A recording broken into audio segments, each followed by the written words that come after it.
আগে নির্বাচিত হতো তিনজনের কমিটিতে এবং সুপ্রিম কোর্টের নির্দেশ ছিল সেই তিনজন কমিটি কেমন হবে। সেই তিনজনের কমিটিতে ছিলেন প্রধানমন্ত্রী, বিরোধী দলনেতা, লোকসভার বিরোধী দলনেতা, আর তৃতীয় ব্যক্তি প্রধান বিচারপতি ভারতবর্ষের chief justice of India, supreme কোর্টের চিফ জাস্টিস। এতে একটা অসুবিধে ছিল জানেন তো, যে প্রধানমন্ত্রী বলবেন আমার লোক যেন হয়, রাহুল গান্ধী বলবেন না ওই লোক হবে না, আমার লোক, আমার জানাশোনা হতেই পারে।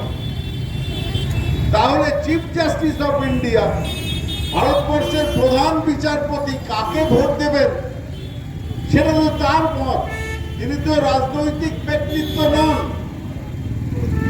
তো হিসেবটাকে ঠিক করার জন্য সুপ্রিম কোর্টের নির্দেশকে অমান্য করে অর্ডিন্যান্স করে রাতের বেলায় নরেন্দ্র মোদী ঠিক করলেন যে ভারতবর্ষের সব রাজ্য দখল করতে গেলে, সে মহারাষ্ট্র হোক, দিল্লি হোক, বিহার হোক, আর শেষমেশ পশ্চিমবঙ্গ, আমাকে ইলেকশন কমিশনটা দখল করতে হবে। যারা নির্বাচন করায় সেই ইলেকশন কমিশন দখল করতে গেলে আমার নিজের লোককে নির্বাচন কমিশনার করতে হবে। আর সেটা করতে গিয়ে বললেন চিফ জাস্টিস অফ ইন্ডিয়ার জায়গা থাকবে না ওই কমিটিতে, তার জায়গায় বসবেন অমিত শাহ। বলেন সিনিয়র একজন মিনিস্টার, তিনি বললেন অমিত শাহ। কি করলেন তারা? তারা ঠিক করলেন মাঠ আমাদের হবে, আম্পায়ার আমাদের হবে, পিচ আমরা তৈরি করব, স্কোরবোর্ড আমাদের হবে, তারপরে আমরা খেলতে নামবো। আর তাতেও জেতার আশা নেই পশ্চিমবঙ্গে, তাতেও জিততে পারছেন না বলে এখন বলছেন বিপক্ষ দলের ক্যাপ্টেনকে কিন্তু খেলতে দেওয়া যাবে না। দেখেছেন আপনারা, বলছে মমতা বন্দ্যোপাধ্যায়কে প্রচার করতে দেওয়া যাবে না। দৌড়েছেন তারা ইলেকশন কমিশনে। এত করেও তাদের মনে ঢিক বুক কাঁপছে, হলো না, তাদের ষড়যন্ত্র ফলপ্রসূ হচ্ছে না। আর সেইভাবে আজকে এসআইআর এবং আপনাদের অনেকের ওপর লাইনে দাঁড় করিয়ে দেওয়া, যে ভোটের নাম কেটে যাবে, সেই 5 মাস ধরে আপনারা লাইনে দাঁড়াচ্ছেন। এখানে যতদূর আমার গলার আওয়াজ যাচ্ছে, তার মধ্যে যদি অন্য দলের সমর্থক থাকে তাদের উদ্দেশ্যেও বলবো, কি আপনাদের কি দাঁড়াতে হয়নি লাইনে? আপনাদের বাড়ি থেকে চিন্তা হয়নি যে নাম কেটে যাবে ভোটার লিস্টে? আর ভোটার লিস্টের নাম কেটে গেলে একদিন বলবে যাও ডিটেনশন ক্যাম্পে, থাকতে পারবে না এখানে। কোন অধিকারে বিজেপি আজকে ঠিক করবে আপনি এই দেশে থাকবেন কি থাকবেন না? তাদের নিজের রাজত্ব, বাবার রাজত্ব, এটা ভারতবর্ষ। অনেক কষ্ট করে, সংগ্রাম করে, অনেক ত্যাগ স্বীকার, লড়াই করে ভারতবর্ষ স্বাধীনতা পেয়েছে। শুধু স্বাধীনতা নয়, তারপরে ভোটের অধিকার পেয়েছে। প্রধানমন্ত্রীরও একটা ভোট, আপনাদেরও সকলের একটা একটা করে ভোট। সকলের এই যে একটা অমূল্য ভোট, সেই ভোটের অধিকার অনেক লড়াই, ত্যাগ স্বীকারের ফলে মানুষ পেয়েছে। সেই ভোটের অধিকার ছেড়ে দেবে মানুষ? না বন্ধু। আর তাই জন্যই আজকে এখানে কথা হচ্ছিল, ববিও বলে গেল মমতাদির জেতার প্রয়োজনীয়তা। আমি মনে করি মমতাদি শুধু এখানে জিতবেন তাই নয়, এবার রেকর্ড মার্জিনে জিতবেন। এবং রেকর্ড মার্জিনে জিতবেন এই কারণে, এখানে যারা ছিল অন্য দলকেও যারা ভোট দিতে ভবানীপুর কেন্দ্রে, তারাও এবার মমতাদির জন্য ভোট দেবে, কারণ তাদেরও ভোটের অধিকার রক্ষা করেছেন মমতা বন্দ্যোপাধ্যায়। মমতা বন্দ্যোপাধ্যায় গেছেন সুপ্রিম কোর্টে, সেই লড়াইয়ের ফল আজকে পশ্চিমবঙ্গের ভোটারদের জন্য সব রকম ভাবে অ্যাডজুডিকেশন এবং তার পরবর্তী ক্ষেত্রে বলা হয়েছে আলাদা করে কোর্ট বসিয়ে ঠিক করা হবে, ট্রাইব্যুনাল করা হচ্ছে যাতে কারুর নাম বাদ না যায়, সুপ্রিম কোর্টের অর্ডার। এই সমস্ত হচ্ছে মমতাদির লড়াইয়ের জন্য। আর মমতাদি এখন বলছেন লড়াইয়ের কথা যে পশ্চিম বাংলা জেতার পরের লক্ষ্য হচ্ছে দিল্লি। আজকেও বলেছেন দিল্লিতে থাকতে দেব না আমরা, মোটা ভাই হোক আর মোটা ভাইয়ের দাদা হোক, মোদি ভাই হোক মোটা ভাই হোক, দিল্লিতে তোমাদের আর থাকতে দেওয়া যাবে না। বাংলা জেতার পরেই ভারত পরিষ্কার করতে হবে, বিজেপিকে তাড়াতে হবে। আপনাদের একটা ছোট্ট গল্প বলে আমি আমার বক্তব্য শেষ করব। গল্প মানে ঘটনা, এবং এটা সত্যি ঘটনা, আপনাদের জানার দরকার। আপনারা জানেন কি 1943 সালে দ্বিতীয় মহাযুদ্ধের সময় ইংরেজ শাসনে অবিভক্ত বাংলায় একটা দারুণ দুর্ভিক্ষ হয়েছিল। বলা হয় 40 থেকে 50 লক্ষ লোক মারা গিয়েছিল। একটা দুর্ভিক্ষ, মানুষ খেতে পারছে না। 40 থেকে 50 লক্ষ লোক মারা গিয়েছিল। বলা হয় গ্রেট বেঙ্গল ফেমিন, দুর্ভিক্ষ। বাংলায় কি চাল ডাল কম হয়েছিল? না। বাংলায় কি খাদ্যশস্য কম ছিল? না। সেই দুর্ভিক্ষ হয়েছিল তৎকালীন যারা শাসক ইংরেজ, তারা সমস্ত ভাবে বাংলার মানুষের কাছ থেকে চাল ডাল কেড়ে নিয়েছিল। তাই জন্য বাংলার মানুষ 40 থেকে 50 লক্ষ লোক মারা গিয়েছিল খেতে না পেয়ে। আমি এই গল্পটা কেন বললাম? 2021-এর কথায় ফেরত আসি। 2021-এ আগলা বার 200 পার, এই স্লোগান আপনারা শুনেছিলেন। এই মোটা ভাই মোদি ভাই তারা বলেছিল আগলাবার 200 পার, খুব হইচই হয়েছিল। এবারও যেরকম হচ্ছে, কিন্তু কি হলো?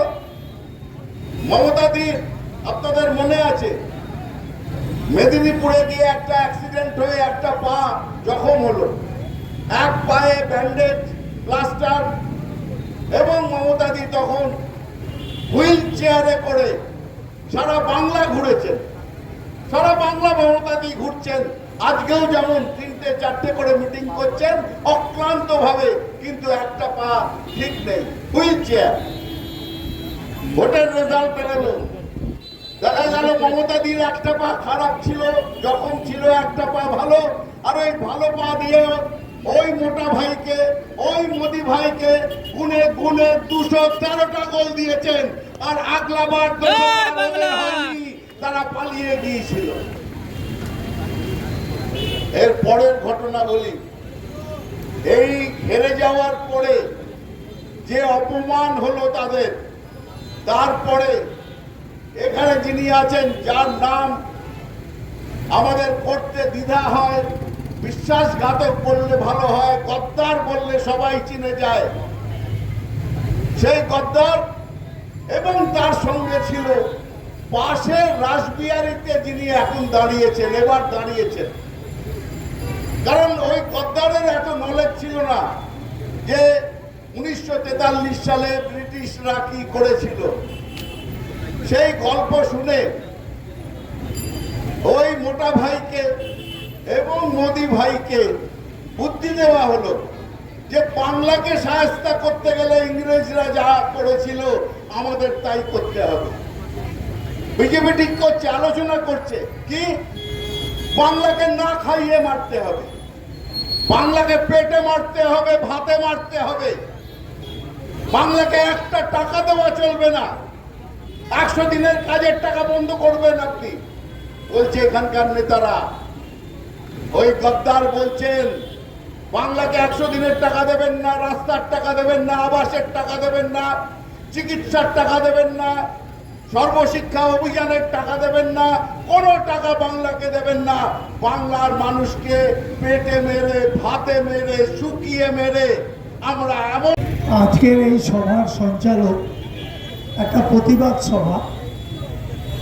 আজকে এই সভার সঞ্চালক কার্তিক ব্যানার্জি, এখানে উপস্থিত আছেন সার্থক ব্যানার্জি, এখানে উপস্থিত আছেন কাজরি ব্যানার্জি এবং কাজরি ব্যানার্জি, উপস্থিত আছেন প্রবীর মুখার্জি এবং সকলকে আন্তরিক অভিনন্দন, জয়প্রকাশ সহ সবাই যারা আমরা একসাথে এসেছি তাদের সকলকে এখানে ছিল দেওয়া বক্তব্য রেখে গেছেন। বৈষ্ণব চ্যাটার্জি আছেন। যারা আমরা বক্তব্য রেখেছি দু একটি কথা আপনাদের সামনে খালি বলতে চাই। বাংলার মাটিতে দাঁড়িয়ে একটা সুপ্রিম কোর্টের নিয়ম ছিল যে সুপ্রিম কোর্টের প্রধান বিচারপতি তিনি এই নির্বাচন কমিশন যাদেরকে মনোনীত করেন তাদের সেই সভায় থাকবেন এবং পরবর্তী পর্যায়ে বিরোধী দলনেতা এবং পরবর্তী পর্যায়ে মোদী সরকার ক্ষমতায় আসার পর যারা সংবিধানকে বিলুপ্তি করতে চাইছে তারা চেষ্টা করেছে যে প্রধান বিচারপতিকে, সুপ্রিম কোর্টের প্রধান বিচারপতিকে বাদ দিয়ে তারা চাইছে যে বাংলায় তাদের ভারতবর্ষের মাটিতে তাদের মন্ত্রিসভার কোনো সিনিয়র মেম্বার সদস্য যাতে দিয়ে তারা সংখ্যা অধিক্যের ক্ষেত্রে জয়যুক্ত হয়ে নির্বাচন কমিশন তৈরি করতে পারেন। পরবর্তী পর্যায়ে নির্বাচন কমিশন তৈরি হয়েছে। আমি জ্ঞানেশ কুমারের উদ্দেশ্যে একটা কথা বলতে চাই যে বাংলার মাটিতে দাঁড়িয়ে মমতা বন্দ্যোপাধ্যায় যদি 21শে জুলাইয়ে আন্দোলন না করত তাহলে জ্ঞানেশ কুমার কিন্তু তার সচিত্র পরিচয়পত্রটা পেত না। জয় বাংলা, জয় বাংলা। তিনি এটা মনে করা উচিত যে আজকে মমতা বন্দ্যোপাধ্যায়ের আন্দোলনের ভিত ধরে 13টা যুবকের আত্মবলিদানের মধ্য দিয়ে বাংলার মাটিতে তিনি তার সেই জয়ের, মমতা বন্দ্যোপাধ্যায় যে স্বপ্ন দেখেছিলেন সেই জয়কে সামনে রেখেই মমতা বন্দ্যোপাধ্যায় পরবর্তী পর্যায়ে আন্দোলনের ভিত ধরে বাংলার মাটিতে সেদিনকার মমতা বন্দ্যোপাধ্যায় কী চেয়েছিলেন? মমতা বন্দ্যোপাধ্যায় চেয়েছিলেন বাংলার মাটিতে, তিনি প্রদক্ষিণ করে দেখেছেন যে সার্বিকভাবে মার্ক্সবাদী কমিউনিস্ট পার্টির আমলে লোকে নির্বাচনে অংশ নিতে পারে না, তাই তিনি জেহাদ করেছিলেন বাংলার মাটিতে সচিত্র পরিচয়পত্র চালু করতে হবে। আপনাদের মনে আছে মমতা বন্দ্যোপাধ্যায় যখন এই আন্দোলন তৈরি করে রাইটার্স বিল্ডিং অভিযান দিয়েছিলেন তখন পরবর্তী পর্যায়ে তাবর সিপিএমের নেতারা বলতেন যে মমতা বন্দ্যোপাধ্যায় জোর করে রাইটার্স বিল্ডিং দখল করতে আসছে, কিন্তু ঘটনা তা নয়। তখন নির্বাচন কমিশনের 2টো কামরা থেকে রাইটার্স বিল্ডিংয়ে 2টো কামরা থেকে নির্বাচন কমিশন পরিচালনা হতো। তাই মমতা বন্দ্যোপাধ্যায় গণতান্ত্রিক পথে আন্দোলন করে মমতা বন্দ্যোপাধ্যায় যেটা চেয়েছিলেন, তিনি বলেছিলেন 13 জন আত্মবলিদানের মধ্য দিয়ে মমতা বন্দ্যোপাধ্যায় আদায় করতে পেরেছিলেন 1994 সালের 1 জুলাই থেকে ভারতবর্ষের মাটিতে নির্বাচন কমিশন এবং ভারতবর্ষের সরকার, তদানীন্তন সরকার স্বীকার করে নিয়েছিল যে বাংলার মাটিতে দাঁড়িয়ে সচিত্র পরিচয়পত্রের দরকার। তাই সেদিনকার তিনি এই সচিত্র পরিচয়পত্রের আন্দোলন তৈরি না করলে কিন্তু জ্ঞানেশ কুমারও আজকে কিন্তু সচিত্র পরিচয়পত্র সঙ্গে পেতেন না, যেটাকে নিয়ে তাকে নির্বাচনে অংশগ্রহণ করতে হয়। তাই আমি আপনাদের বলবো, বাংলার মাটিতে বহু আন্দোলন তৈরি হয়েছে, তার একমাত্র স্রষ্টা হচ্ছে মমতা বন্দ্যোপাধ্যায়। নিশ্চিতভাবে জেনে রাখুন, মমতা বন্দ্যোপাধ্যায় দেবা আমার আগে বলে গেছে যে ডান দিকে কালীঘাট মন্দির এবং বাঁ দিকে মমতা বন্দ্যোপাধ্যায়ের বাসস্থান। তো স্বাভাবিকভাবেই আমরা বলতে চাই, সারা বাংলা জুড়ে আন্দোলনের রূপরেখা যদি তৈরি করতে পারেন তার নাম মমতা বন্দ্যোপাধ্যায়। মমতা বন্দ্যোপাধ্যায় দ্বিতীয় কোনো ব্যক্তি নেই যে আন্দোলন তৈরি করতে পারে।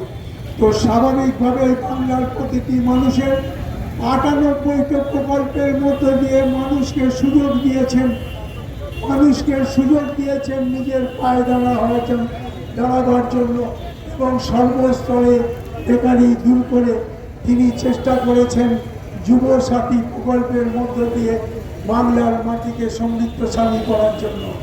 তো স্বাভাবিকভাবেই আজকের এই প্রতিবাদ সভা, তার কারণ হচ্ছে একটা রাজনৈতিক দল, বিভিন্নভাবে রাজনৈতিক দল স্বেচ্ছাচারিতা যারা চালাচ্ছেন, আমরা মমতা বন্দ্যোপাধ্যায়ের কাছে অনুরোধ থাকবে যেন ভারতবর্ষের মাটিতে নির্বাচন শেষ হলে মোদি হাটাও, বিজেপি হাটাও, এই বার্তা নিয়ে বাংলার বিভিন্ন জায়গায় পৌঁছতে পারে।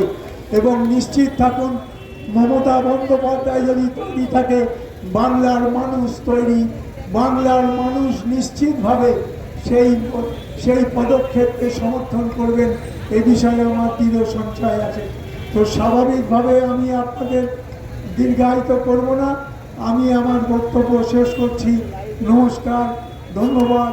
ববি এসেছেন, জয়প্রকাশ বলবেন। আমি সকলকে আন্তরিক অভিনন্দন, ভালোবাসা, প্রণাম জানিয়ে আমার বক্তব্য শেষ করছি। নমস্কার, ধন্যবাদ। জয় বাংলা। আমরা প্রতিবাদ সভায় আজকে করছি। কেন প্রতিবাদ সভা করছি আমি সেটাই বলছিলাম, যে যারা এখানকার মানুষ তারা পরশুদিন হয়তো দেখেছেন, আর যারা দেখেননি তারা নিশ্চয়ই শুনেছেন যেভাবে এইখানে একটা দল তারা নমিনেশন পেপার জমা দেওয়ার জন্য এখানে জমায়েত করেছিল। জমায়েত প্রত্যেকটা দলই করে। এইখানে সার্ভে বিল্ডিংয়ে আমাদের 4টে জেলার, মানে যার 4টে কনস্টিটুয়েন্সির এখানে নমিনেশন পেপার জমা নেওয়া হয়। ভবানীপুর তার ভেতরে আছে পোর্ট, আছে রাসবিহারী, আর আছে বালিগঞ্জ। সমস্ত এই 4টে কনস্টিটুয়েন্সির সমস্ত দলের লোকেরা এখান থেকে জমায়েত করে, যেহেতু কালী মন্দির সামনে আছে, জমায়েত করে এখান থেকেই সকলে নমিনেশন পেপার জমা দিতে চায়। কিন্তু গত পরশুদিন যে নমিনেশন পেপার জমা দেবার নাম করে এখানে একটা ছোটোখাটো যুদ্ধের মতো সৃষ্টি করেছিল, সেটা হচ্ছে বিজেপি পার্টি। আপনারা জানেন শুভেন্দু অধিকারী উনি জমা দিতে এসেছিলেন সেদিনকার নমিনেশন পেপার, কিন্তু যেভাবে এখানে অত্যাচার করেছে মানুষদের উপর, এখানকার সাধারণ মানুষের উপর, কারণ এটা আমাদের কলকাতা শহরে সাধারণ ব্যাপার। কোনো পার্টি নমিনেশন পেপার জমা দিতে এলে আশেপাশের মানুষরা একটু উৎসুক হয়ে যায় এবং দাঁড়িয়ে থেকে দেখে যে কীরমভাবে নমিনেশন পেপার জমা দিতে। এটা প্রত্যেক দিন আমরাও করি। আমরা মমতাদির সাথে যখন যাই তখনও আমরা এখানে জমায়েত করে এখান থেকেই হেঁটে হেঁটে যাই। আমরাও দেখি অনেক মানুষ, আশেপাশের অন্য দলের মানুষ তারা দেখছে। আমরা কখনোই করি না, অথবা আমাদের মন্ত্রী মানে আমাদের যে প্রিয়জন মমতা বন্দ্যোপাধ্যায় সবসময় আমাদের বলে রেখেছে যে কোনো মানুষের সাথে কোনো বাজে ব্যবহার না করে আমরা সুন্দরভাবে যাব, গিয়ে নমিনেশন পেপার জমা দিয়ে আসবো। কিন্তু সেদিনকার গত পরশু বিজেপি পার্টি যা করলো। পশ্চিমবঙ্গ ভাইস প্রেসিডেন্ট জয়প্রকাশ মজুমদার এসছেন অনেকক্ষণ ধরে, উনি খুব সুবক্তা। আমি তারপরে আসবেন আমাদের অরূপ চক্রবর্তী, জুনিয়রদের মধ্যে খুব ভালো বক্তা একজন। আমি জয়প্রকাশ তাকে বলার জন্য অনুরোধ করছি। অনেকক্ষণ ধরে চলছে মিটিং, আপনারাও বসে আছেন। প্রতিবাদ সভা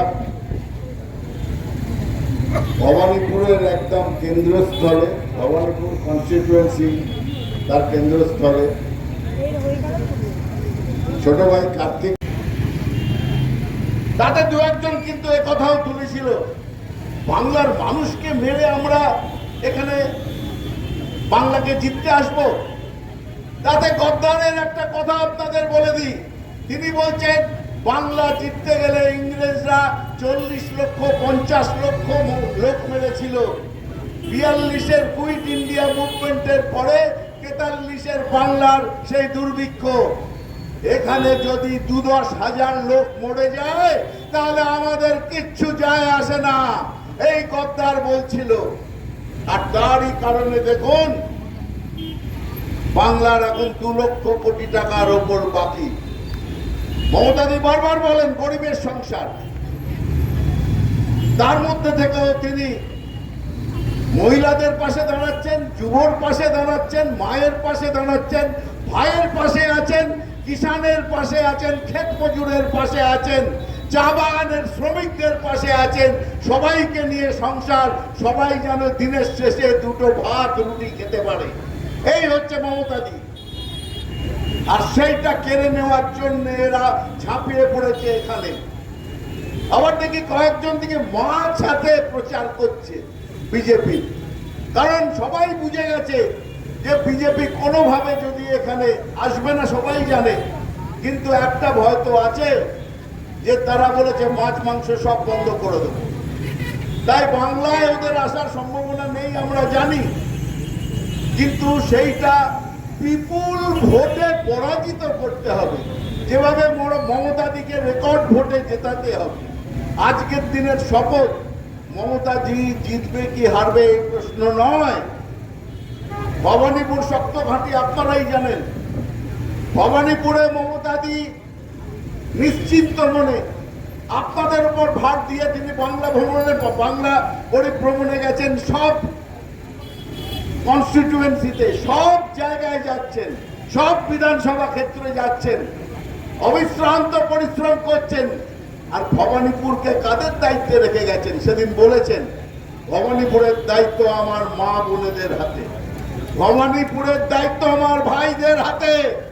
বৈষ্ণব যা বলছিল, সে 78 সাল থেকে দেখে আসছে যে এখানে ভবানীপুরের সাধারণ মা ভাই বোন তারা দায়িত্ব কাঁধে তুলে নিয়েছে যে ভবানীপুরে মমতাদিকে রেকর্ড ভোটে জেতাতে হবে, আগের ভোট থেকে আরো বাড়িয়ে। এবং সেটা আমরা করে দেখাবো, আপনারা করে দেখাবেন। এসআইআরের সময় অক্লান্ত পরিশ্রম আপনারাও করেছেন, বিএলএ-2রা করেছে। এই ভোট শেষ না হওয়া পর্যন্ত তাই কারুর কোনো বিশ্রাম নেই। আপনারা চলুন, আর কয়েকদিনের ব্যাপার। 4 তারিখে ফলাফল বেরোবে, আবির উঠবে। 4র্থবার মমতাদির মুখ্যমন্ত্রী হওয়ার আনন্দে আমরা বিজয় উৎসব করব। আর সব থেকে বড় বিজয় উৎসব হবে বিজেপিকে এই রাজ্য থেকে ঝেঁটিয়ে তাড়ানো, বিসর্জন দিয়ে দেওয়া বিজেপিকে। চলুন, ভালো থাকবেন। আমরা সবাই একসঙ্গে আছি, এইটুকুনি জানবেন। কোনো প্ররোচনায় পা দেবেন না, একসঙ্গে শান্তিপূর্ণভাবে চলুন। আমরা ইলেকশনটা করি, মানুষকে বোঝাই, মানুষের পাশে থাকি, মানুষ আমাদের পাশে আছে। মমতা বন্দ্যোপাধ্যায় জিন্দাবাদ, অভিষেক বন্দ্যোপাধ্যায় জিন্দাবাদ, তৃণমূল কংগ্রেস জিন্দাবাদ। তোমার বাংলা আমার বাংলা, জয় বাংলা।